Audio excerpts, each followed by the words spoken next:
سلام يا البنات، وش راكم؟ ان شاء الله تكونوا بخير وعلى خير. اليوم راني عاود وليت معكم بوصفه جديده كما لقيتوا في العنوان وكما راكم تشوفوا الصوره اللي هي شطحه زلوف بالحمص كما تعرفوا كامل. ان شاء الله حتعجبكم هذه الوصفه يا ربي، راح نجربوها.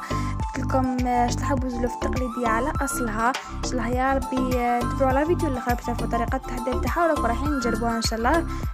انا هنا كما قلت لكم في الفيديوهات السابقه نهار العيد لا طيبت شطحه تاع بوزلوف. كما قلت لكم بوزلوف هذا كونجليتو، كي تحبوا طيبوه جبدوه وطيبت معكم هذه الشطحه، وقلت نشاركها معكم ونوريكم كيفاش طيبوها اللي ما يعرفش يتعلم وهكذايا.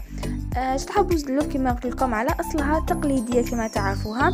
ان شاء الله حتعجبكم وتجربوها، سهله وبنينه اللي يحبوا البوزلوف.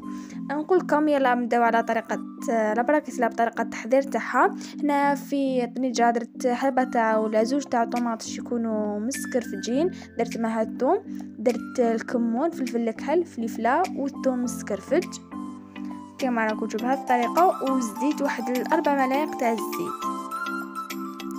التوابل انتم كل واحد وكيفاش يدير التوابل تاعو، كل واحد واش يحب. درت فلفل الكحل، فلفله هاي اللي درت هذوكا، وسينه تاع الثوم، درت فلفل الكحل والكمون وطوماطيش زوج حبات هكا يكونوا مسكرفجين. نقلي مليح هذيك الطوماطيش هذيك. ضفت ايضا ملعقه طماطم مصبره وملعقه تاع فلفل داك الملح اذا ما عندكش ماشي ضروري، ملعقه تاع هريسه. نقليها تحمس مليح هذيك الطوماطيش مع داك الثوم وكامل. من بعد هذيك البوزلوف تاعي بعد ما كنت خرجته من الكونجيلاتور كانت جبد لي ديكونجليتو مع هذاك الحمص، نطيبوه مع هذاك اللي يكون غليتوه كما تعرفوا كامل. ضفته في هذيك الطنجره تاعي، مرقته وخليته يكمل لي يتجمر شويه، وكان هذا هو الشكل النهائي تاعو. ان شاء الله يا ربي يعجبكم.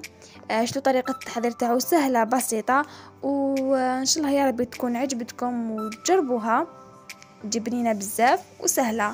هلا ما علي نقول لكم ان شاء الله كنت خفيفه ظريفه معكم في هذا الفيديو، وكما راكم تشوفوا فيديو بالخبره وخلاص. يعني كما قلت لكم طريقه تاع البوزلوف هذه سهله، يا ربي تكون عجبتكم وراكم رايحين تجربوها. ما علي نقول لكم مع السلامه. وصلنا لفتره الفيديو تاع نهار اليوم، تلاقاو مع وصفه جديده وسهله واقتصاديه. مع السلامه، الى اللقاء، تهلاو في نفسكم.